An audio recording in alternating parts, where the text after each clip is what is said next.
الله من حكمته جل وعلا وهو الحكيم الخبير أنه لا إذا أحب عبدا زوى عنه الدنيا. ولذلك أحبابي إذا رأيت العبد يصب عليه البلاء، يموت ولد، تموت البنت، يخسر في الأسهم، تقطع رجله غرغرينة، فيه سكر، فيه ضغط، فيه كوليسترول، واحد من عياله ضال، وبنت من أبنائه ما تسلم عليه، والمرأة مكدرة عيشه، والراتب ما يبقى من شيء، وعليه دين يسدده، ومع ذلك مبتسم يقول الحمد لله، اعلم أن الله أراد به خيرا.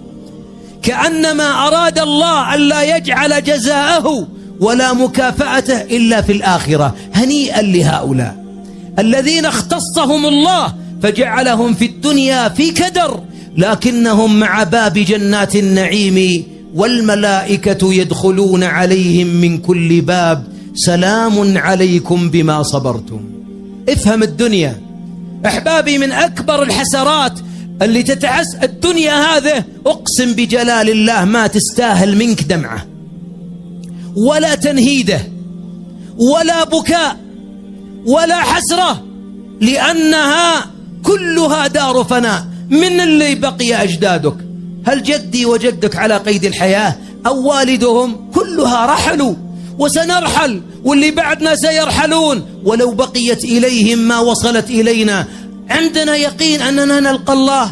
اللي عنده يقين أنه بيلقى الله والله ما يتحسف على هالدار. اللي يروح ما يشوف شر، واللي يجي الله يحييه. ولا تتحسر إلا على طاعة، ولا تحسد أحدا إلا في طاعة. لا حسد إلا في اثنتين: رجل آتاه الله القرآن، ورجل آتاه الله المال، هذا يقرأه وهذا ينفقه في الحق. هؤلاء الذين يغبطون. أما ما سواه فما في الدنيا فقد لعن. الدنيا ملعونة، ملعون ما فيها إلا ذكر الله وما والاه وعالم ومتعلم. لا بد نفهم الدنيا أحبابي. ومن فهم الدنيا ألا نربط أبناءنا بها كثيرا.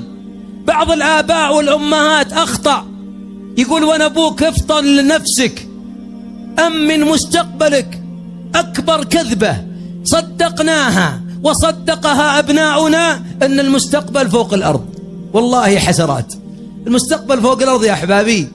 والله لو كان فوق الأرض إذن اللي ما لقى وظيفة ضايع في النار. والله لو أن الذي لم يتوظف في النار نقول نعم ضاع مستقبله. يا أحبابي المستقبل فريق في الجنة وفريق في السعير. المستقبل يا أهل الجنة خلود ولا موت، ويا أهل النار خلود ولا موت. الدنيا جسر، قنطرة تنتقل بها إلى العالم الآخر، العالم الأخير. الدنيا هذه دار له، دار اللعب. الله يصفها أنها لعب. يعني ترى أحبابي هذه الدار دار لعب، ولعب بماذا؟ بالأبدان. ودار له قلوب. وما هذه الحياة الدنيا إلا لهو ولعب، وإن الدار الآخرة لهي الحيوان، الحياة الحقة. لو كانوا يعلمون. اللي ما يعرف أن الآخرة هي الحق ومشغول بالدنيا علمه جهل. لو أخذ الدكتوراه جاهل، لو تكلم اللغات جاهل. اللي يحب لأجل الدنيا ويبغض جاهل. الذي لا يفكر إلا في فلة في الأبها ولا في الرياض، ويعتقد مستقبل أبنائه مضمون بعمارة بناها جاهل. المستقبل الحقيقي يوم تتزاحم مع المؤمنين وأبناؤك بين يديك على باب جنات النعيم، يوم أن تودع جسر جهنم خلف ظهرك. الحسرات يوم تناظر في النار إذا المرأة معلقة بأثدائها، وبنتك بقرنيها، والابن يهوي 70 خريف وما وصل من الأسرة إلا 1 و2 للجنة، والبقية تقطعوا. نفعهم العمارة اللي من 6 شقق؟ نفعهم فلة بانيها في المنسك، ولا بانيها في الخميس، ولا في أحد رفيدة، ولا غيرها؟ هل نفعتهم؟ أحبابي من الحسرات أن نربي أبناءنا على أن الدنيا هي السعادة، شهادة، زوجة، وظيفة، بعدين مقبرة. هذا مستقبل. يدرس ويتوظف ويتزوج ويموت. الله يا أخي مستقبل ضايع هذا الكلام يا أحبابي. تبني في أبنائك الارتباط بالجنة، اللقاء بذريتك. نحن نريد الالتقاء يا أبنائي في الجنة. اللي نحصل في الدنيا نعمة، نبني بيت لا حرج، نشتري سيارات جميلة، نعم، نلبس، لكن نحن نعتقد أن الذي نفعله كله هذه عبرة، وهذه قنطرة، وهذا له زينة تفاخر، ولكن في النهاية كله فيء زائل، فيء زائل يذروه الرياح، ينتهي، الدنيا راحلة. الحسرات، كل الحسرات، زوجة تخدم زوجها لأجل يرضاه، مو بيرضى ربي. أب يربي عياله عشان يرضون، مو بيرضى ربي. أب يوقظ أبناءه للمدارس ولا يوقظهم للصلاة. عند الاهتراء في معرفة الآخرة وأن الدنيا حقيرة عند خالقها. أحبابي، من يدري من الذي يعلم حقيقة الدنيا؟ أنا ترى ما أقول نترك الدنيا، لا نعمرها، لا، ولا تنسى نصيبك من الدنيا، لكن الكلام لا تسكن قلبك لأنك ستتركها. اللي مات اليوم، تصدقون أحبابي من حقارة الدنيا حتى الكفن بلاش، ولا لا؟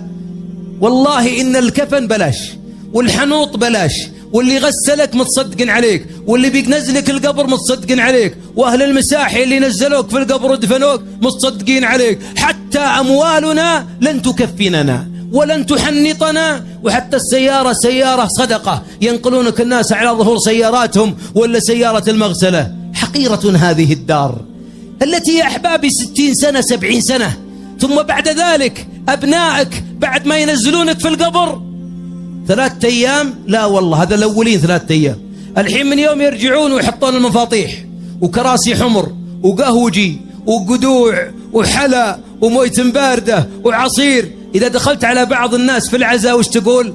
الله يبارك لهم ويجمع بينهم في خير. قال يا مسلم ذا وفاة، هذا عزاء، والله ما فرقنا بين العزاء وبين الفرح. صارت وبعضهم مبسوط، وبعض عيالك ينكتون عليهم، وبعض عيالك وانت منزل في القبر قاعد مشغلن الواتساب. الله لا يسلط علينا هذا التعب 70 سنة وانت تجمعها لهم، ثم بعد ذلك نسوك. نعم سينسونك، أنت اللي ناسي نفسك فوقها. لذلك السعيد كل السعادة، الحي كل الحياة، الذكي كل الذكاء، الحصيف كل الحصافة، هو الذي لا يعطي الدنيا إلا قدرها، ويربي ذريته على أن اللقاء الأخير هو الحياة. الحيوان، ما معنى الحيوان؟